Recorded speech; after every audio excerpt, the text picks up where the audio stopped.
For the lack of statesmanship, a nation sinks, the saving of it is a wealth of counsellors. Murdo MacDonald-Bayne. We have entered another year, the year 1951. Upon the horizon, man is destined to greater things by living in the timeless, the ever-present reality. Yet by his own folly he can bring about greater misery to the world by living in the element of time. Do not think that I am inventing some mystical formula through which you may escape from the world, nor can you close your eyes to that which is going on in the world because you are part of it.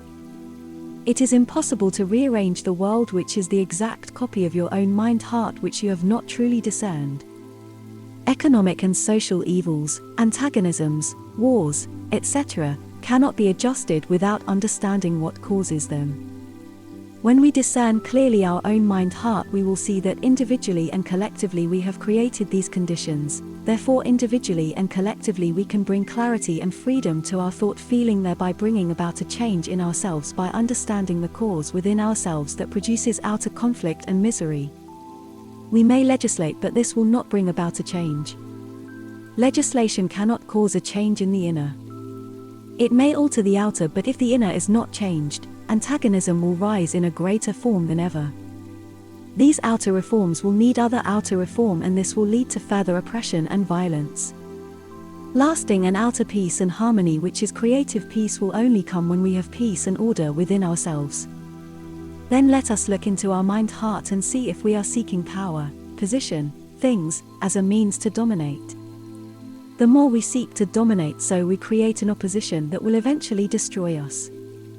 We must observe that society is becoming more and more complex, more efficiently organized in order to survive, to exploit, to kill.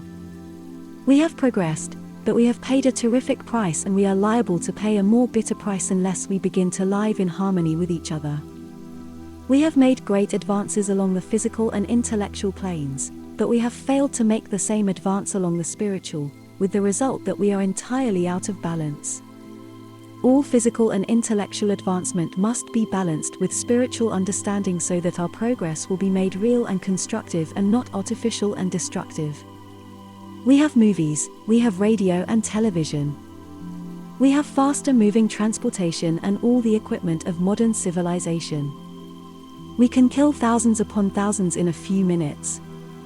We can wipe out whole cities and their people in one flash of an atomic bomb. We are all aware of this, and we call it progress. Can we really call it progress? Can the urge to dominate be called progress? This, you will see, only creates an opposition which is out to destroy the progress we have made, so we invite our own destruction. In this progress there will never be an end to conflict and sorrow, because there is no end to struggle and pain in the expansion of the self. For lack of statesmanship, a nation sinks, the saving of it is a wealth of counsellors. A nation can only survive when there is a wealth of counsellors. Look back into the history of the world and you will see the cause why nations have faded out of existence.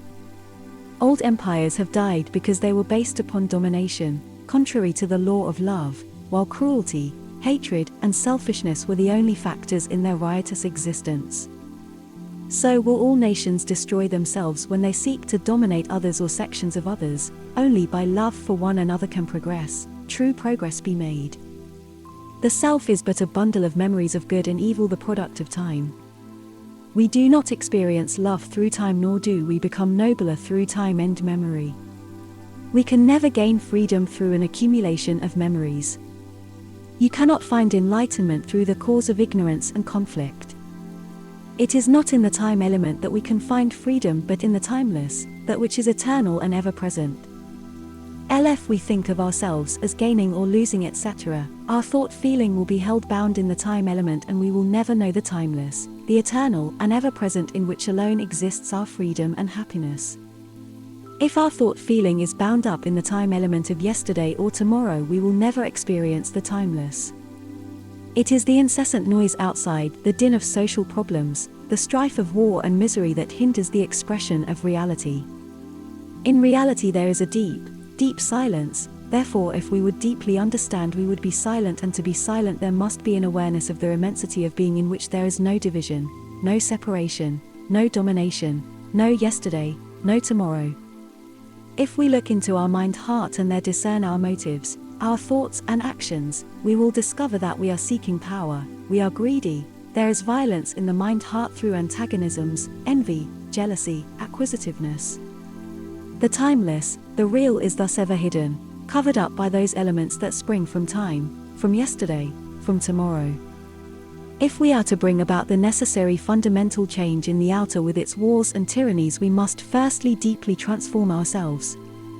Some may think that this will take a long time before the world will be reformed, but as long as man is caught up in time there will be no reformation. Right ends never come through wrong means.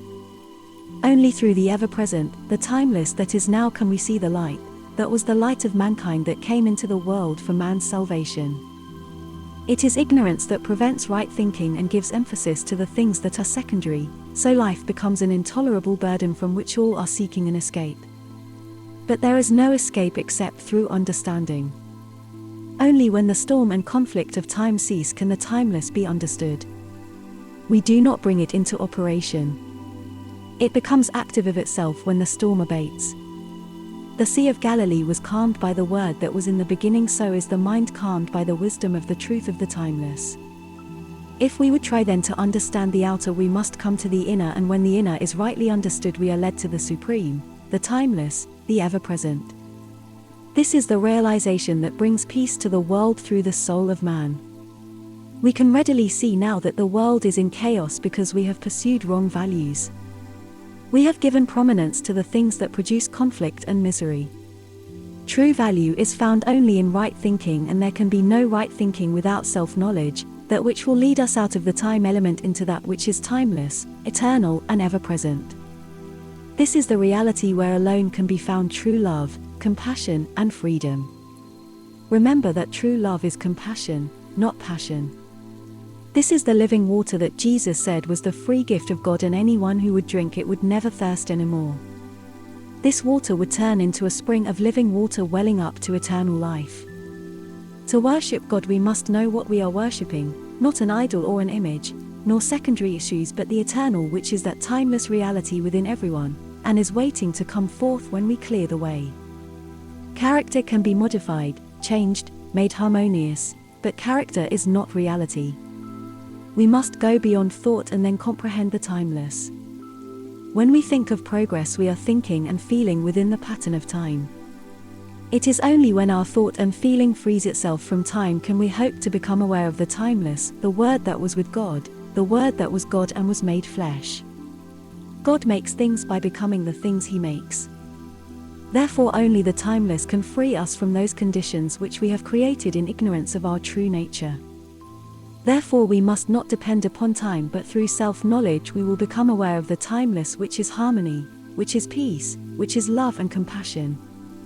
How few of us can understand the great significance of the eternal that is within all, the eternal, the timeless, which Jesus knew, and which we must also know, for it was for this that He came. It is the Father who ever remains within us, He does the work. Jesus told us in very plain language that it was the Father within that does the work, and that there was nothing impossible to the one who understood this completely. John 5:25 and 26, Jesus says, "Truly, I tell you, he who listens to my words and believes Him who sent me, has eternal life. He will incur no sentence of judgment, he has already passed from death across to life. For as the Father has life in Himself, so too He has granted the Son to have life in Himself." The great truth is that the life of the Father is in the Son. This timeless, the everlasting life, is in everyone who will realize it. This is the real value upon which we must depend. The silent voice that is ever waiting to come forth to perform miracles. It is the Father who sent me, sent you, into the world to witness unto the truth of the only one, the eternal, the timeless, in which harmony and peace eternally dwell. We are all capable of recognizing and realizing the great spiritual principle of life. To die in our ignorance of this is the great sin in the world. We seek knowledge from past experiences and fail through lack of understanding and faith to look to the infinite for the unfoldment of our limitless possibilities, so we employ our intelligence in denying that which would be a spring of living water rising up to eternal life and freedom. Do not work for the food which perishes, but for the food which endures unto everlasting life. Benediction. In the timeless hall of creation everywhere I hear thy footsteps. In the booming thunder and in the silent atom that moves in my soul, they are one. Thy steps are echoed in the farthest horizon. May thy steps ever tread to the magic music of infinity in the sacred sanctuary of any soul. There I will listen to thy invisible harmony, which is eternal and ever-present, beloved. My peace and my love remain with you. Yours sincerely, 𝗦 MacDonald-Bayne.